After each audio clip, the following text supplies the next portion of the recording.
Bahagi ng paghahanda sa 2025 BARM parliamentary elections ay ang pagpapalawig ng kaalaman ng mga botante ng BARM upang epektibong makilahok sa gaganaping eleksyon sa susunod na taon.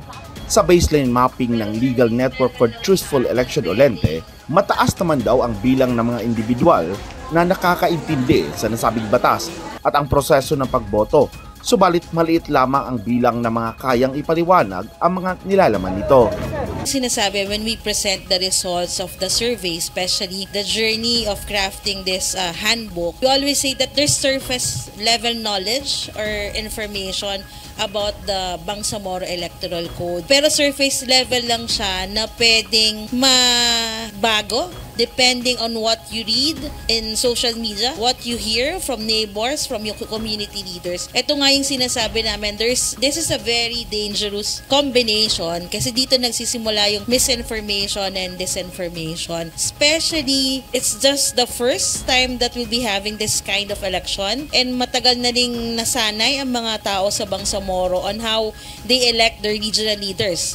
That's where the collaboration comes in, and especially for our office, since we are mandated to be the Center of Information and Communication arm of the Bangsamoro government, as well as may resolution na rin po yung ating BTA na si Bangsamoro Information Office ang mag-spearhead ng campaign for the election. So itong bagay na ito, this was actually anticipated. So that's why in our 2024 budget, we already proposed activities for such campaign. So we have allocated budget for printing materials such as the handbook that's being turned over right now. The next step for us really is to determine paano naman yung distribution plan ng ating handbook.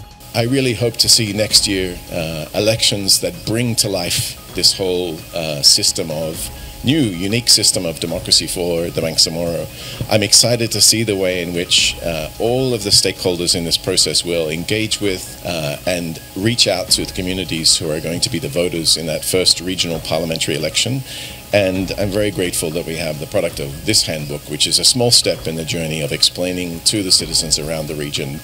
Huwebes, January 18, na i-turn over ng LENTE ang handbook ng Bangsamoro Electoral Code para sa mga Bangsamoro officials at COMELEC. Nakalakip dito ang mga inputs mula sa mga civil society organizations, media at iba pang stakeholders. Ang nasabing handbook ay nabuo sa pamamagitan ng pagtutulungan ng Legal Network for Truthful Elections o LENTE, Bangsamoro Information Office o BIO, Committee on Rules of the Bangsamoro Transition Authority, UK Government at ng The Asia Foundation. Ito rin ay produkto ng BTA Resolution No. 412 na nagmamando sa Bangsamoro Information Office at MILG BARM na makagawa ng isang malawakang information, education, and communication campaign para sa electorates ng BARM sa mga nilalaman ng Bangsamoro Electoral Code. When it comes to the parliamentary elections, talagang nung nag-baseline mapping ang LENTE, I will mention LENTE kasi sila yung nakita nila nung nag-survey sila, no? Bawat tao tinanong ano ang level of understanding about a parliament, about the parliamentary elections, at nakita talaga doon na mas mataas yung naiintindihan pero hindi ma-explain. Kasi merong gano'n, no? Yung level ng wala akong alam, may alam ako pero konti lang, may alam ako, marami akong alam pero hindi ko ma-explain sa iba, or alam, naiintindihan at alam ko at naiintindihan ko at kaya kong i-explain. So, yung gap talaga doon. Kasi po napakahalaga ng inputs, hindi lang po actively through surveys and trainings, but also the actual reading of the draft handbook at the Bangsamoro Electoral Code. Pero yung pinakamahalaga po nito, hindi po ito binuo lang ng isang organization, but binuo po ito ng sama-sama through the collaborative efforts na ating mga partners from government agencies, from the BTA Parliament, BIO, BEO, civil society organizations, and the media. Mahigit 4 na buwan ring aniya ang ginugol upang mabuo ang nasabing libro. Ayon pa sa COMELEC, bagamat disenyo sa ibang forma ng gobyerno ang gaganaping halalan, parehas lang naman daw ang pamamaraan ng pagboto at mga gagamiting materyales katulad ng ginagamit sa mga nagdaang mga national elections.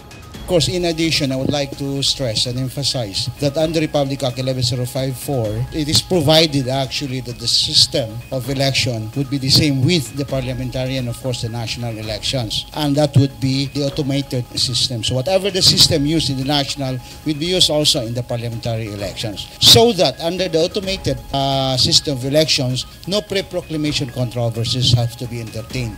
And ganun din sa parliamentary elections. And of course, under that system and of course under the Constitution, the exclusive jurisdiction over national, the same with that of the regional shall be the Commission on Elections. So ganun pa rin, ganun sistema, and it would pass through the Commission on Election. But of course, yung sa local elective positions and local elections, the same pa rin yun. Kasi we have to have the elections as well in the provincial and of course in the municipal LGUs and of course the local position. Sa ngayon, aasahan na maipamamahagi na rin sa iba pang mga ahensya, mga partners sa komunidad at iba pang mga stakeholders ang mga handbooks upang mas mapalaganap ang malawakang edukasyon sa kauna-unahang parliamentary election sa Bangsamoro Region.